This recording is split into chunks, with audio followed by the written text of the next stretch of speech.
Does NASCAR have too many road course races on their calendar? Apple's willing to pay how much for Formula One TV rights? And Ram is considering a bit of a reality show to figure out who one of their drivers could be for 2026. Welcome back to Break Hard. I'm Matt. Unfortunate news out of Martinsville on Thursday. The company that makes the grandfather clocks, the trophy for those races, they're going out of business, which is really unfortunate. But of course, they're going to have to find a new clock manufacturer because, well, it's tradition and everybody wants to win a grandfather clock. To which Dale Earnhardt Jr. responded on the internet and said, whomever makes the next version better make them exactly like the previous versions. Don't get cute and F this up. So, I mean, he has spoken. You now have to make it just the same exact way it was. Do not get cute with it at all, but I wholeheartedly agree with him here. But let's get started with what we want to talk about today because, well, a Brad Keselowski tweet on Thursday morning sent off a bit of a firestorm on the internet, and it got people talking about whether or not NASCAR has too many road course races on their calendar. And Brad, seemingly responding to a Pete Pistone tweet, thinks that there are, and we'll get to that in a second, but let's start off and sort of level set. Right now, NASCAR currently has 6 road course races on their 2025 NASCAR Cup Series schedule. That is a 36 race schedule. That means 6 of those road course races, that's the 6 of the schedule. We can all do math here. It makes total sense. That means there are 30 oval races still on that schedule. That is 5/6 of the schedule. 83% if you want to work in percentages here as well, which when you put it that way, seems like there's not that many road course races on the schedule. But Brad doesn't like all the road course races we have. And he responded to Pete saying, quote, "We went from 2 to 6 road course races, possibly 7 next year. NASCAR was successfully built as a primarily oval racing series. IMSA was built as a primary road course series in North America. IMSA will always do road racing better than NASCAR, and that's okay. Yes, too many road courses in NASCAR." To which I wholeheartedly disagree with that. I think 6 is probably the perfect amount there.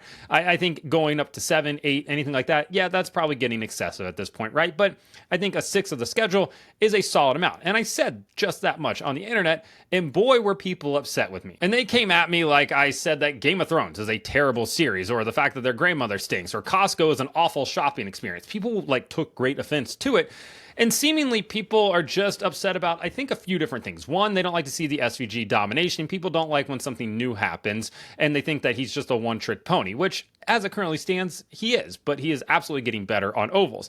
They also don't like the fact that we're going to back-to-back road course races. Okay, I guess, but if you don't like road course races, guess what? It just freed up 2 weeks for you in the summertime. Go out and enjoy your life, touch some grass, do anything that you want to do that's not that. Then you throw in the fact that people seemingly just want to watch races at Atlanta, essentially, but that would even get tiring after a while as well. I think 6 is the perfect number. And what Brad was responding to was a Pete Pistone tweet where basically he was making fun of NASCAR fans for not knowing what they want. Because a few years ago, everybody wanted road courses because the Gen 6 car put on really good shows on road courses. Now people want less road courses. It's the same way where people wanted less intermediates and now people want more intermediates. Fans seemingly just don't always know what they want, and a lot of it is just an ebb and a flow, right? It's just, whatever the taste of the month is that week, and that's what they are going to get all hyped up about. But honestly, I do think that 6 is the perfect number. And Brad's not wrong. Yes, IMSA is the primary road racing series in this country. And it'll stay that way because guess what? 6 out of 36 doesn't even come close to being the primary type of racing that NASCAR does. They would have to go all the way up to 19 to be the primary, over 50% of what NASCAR does. So right now, I think it's a really solid amount. And yeah, we only used to have 2 for decades. It was just Watkins Glen and Sonoma. Then in 2018, we added in the Roval because, well, NASCAR wanted a road course race in the playoffs, and Charlotte was trying to figure out what to do with their oval because the Gen 6 car was absolute cheeks on the oval, and nobody wanted to go to that. Now the Gen 7 car is great on the oval, and nobody wants to go to the Roval anymore. And I think the Roval served its purpose for that time and probably should go back to the oval now. But for the most part, I think the number of road course races we have is great. Okay, maybe we don't schedule them back to back next year. Maybe you space it out a little bit more for the appeasement of people out there that don't like to see right-hand turns and left-hand turns back to back weeks. I guess just too much for some of the people out there. But ultimately, I think that it's at a really solid amount. I don't think that it's excessive at all. And IMSA will continue to have their schedule and do all the road racing that they do. And NASCAR can continue to dabble in it as well. Because I think having a diverse racing schedule that NASCAR has is not a bad thing whatsoever. I think it's one of the better things about NASCAR because they're by far the most diverse racing schedule out of any series in the world, based on the number and different types of tracks that they go to. Another argument that continues to come up is a lot of fans saying that NASCAR should just go to one track a single time throughout the year. Nobody should get double visits. So no 2 visits to Daytona, Talladega, Bristol, Martinsville, stuff like that. And it's a novel idea, right? Because in theory, it creates more of a demand and less of a supply. So you should have more fans out at the racetrack, the same way we see Pocono and Michigan and Dover putting in really good crowds, considering they lost one of their dates. And I don't necessarily disagree with that. At the same time, though, if you're going to go down to just one visit per season, that means you're probably going to go to more road courses, because there's not enough ovals to fill in right there, or at least not enough ovals that can host the NASCAR Cup Series. So you're going to end up with more road courses on the schedule if you do, in fact, go down for that. So in a sense, be careful what you wish for a little bit here. But ultimately, like I said, I think 6 is the perfect amount. I know people are going to disagree with that, and that's fine, right? Everybody's entitled to their opinion. I mean, heck, that's what half this channel is based on right here. But in terms of it being like the primary type of racing NASCAR does, no, it's just a version of what NASCAR does. If you're an American Formula One fan, I hope you're ready to sign up for Apple TV Plus, because Formula One was reportedly looking for somewhere between $160 and $180 million a year for their television rights in the United States starting in 2026. Well, according to Puck, Apple has come in with a bid of somewhere between $150 and $200 million for those rights on a year-by-year basis. So an annual payment of somewhere between $150 and $200 million, that falls right into the wheelhouse of what Formula One was looking for. They, of course, are on ESPN, and ESPN balked at the idea of paying for that $160 to $180 million a year range, considering they're right now paying around $90 million, so that would be basically double what they're paying now.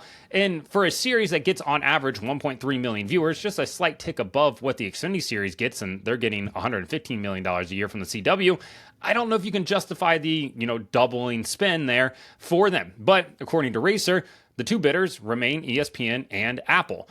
But if Apple comes in with a number as big as what Puck says it is, you would have to think that Apple is the leader in the clubhouse right now, which is going to be interesting, right? Because it would mean that Formula One would go strictly to a streaming service in the United States. And that's going to hurt their growth. Absolutely is going to hurt their growth. Something that we have seen skyrocket thanks to the introduction of Drive to Survive, but has plateaued in recent years. They've seen slight upticks this year as well, thanks to a more competitive championship.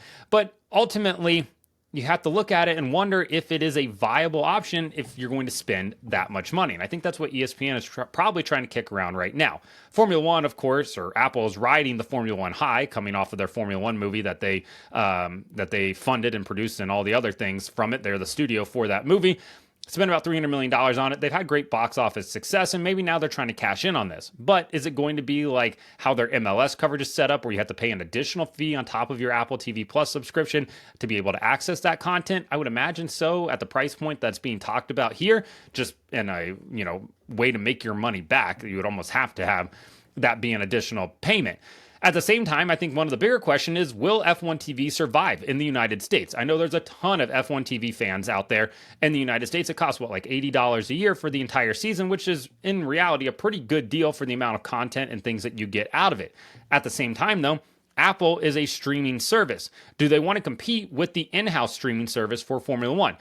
Realistically, you would think no, because that would be dumb business on their part. So you would almost think that Apple, F1 TV streaming service would have to go away if Apple's streaming service is going to take over the media rights in the United States. It's going to be interesting to see how it plays out, and it's going to be interesting to see how many people sign up for Apple TV Plus, because there's a lot of no Apple people out there. Like, I'll never give my money to Apple. Keep in mind, they're giving all their money to Google, but whatever. Apparently, Apple's a more evil corporation to some people. So I think it's going to definitely, stunt the growth of Formula One in the United States if they do, in fact, go to Apple TV Plus. At the same time, though, they're willing to pay what Formula One is looking for, and as we all know with Formula One, they're going to chase the money wherever it is versus maybe chasing some of that exposure. It's just one of those things that the series is going to have to weigh. Do they want, the possibility of remaining on ESPN with some select races on broadcast over on ABC with the potential to continue their growth in the United States, even if it's just small, or do they want to basically stop that growth and then try to basically rebuild their base and convince everybody they need to go over to Apple TV Plus? It's an interesting business decision. We'll see where they go with it. But right now, I think you have to consider Apple TV Plus as being a bit of the front runner to land those TV rights in 2026. And the last topic of the day, Ram is reportedly considering a driver talent search and turning that into a TV show as well. Think about the Roush Gong show, the Roush Driver X show that Discovery did back in 2005 that gave us Eric Darnell, multi-time Truck Series winner, David Reagan, multi-time Cup Series winner, and other names like Matt McCall, crew chief for Brad Keselowski, believe he works over at Legacy now, and some other names were in there, David Gillen, Justin Allgaier, amongst others. Augie Vidovich, I think, was also in that show. The Gong show previous to that was not televised in the sense of like being part of a TV show, and Roush has used these driver tryouts over the years, basically since the 80s, to get things done as well. I mean, heck, it gave us Todd Cleaver, who was supposed to be the heir apparent to Mark Martin.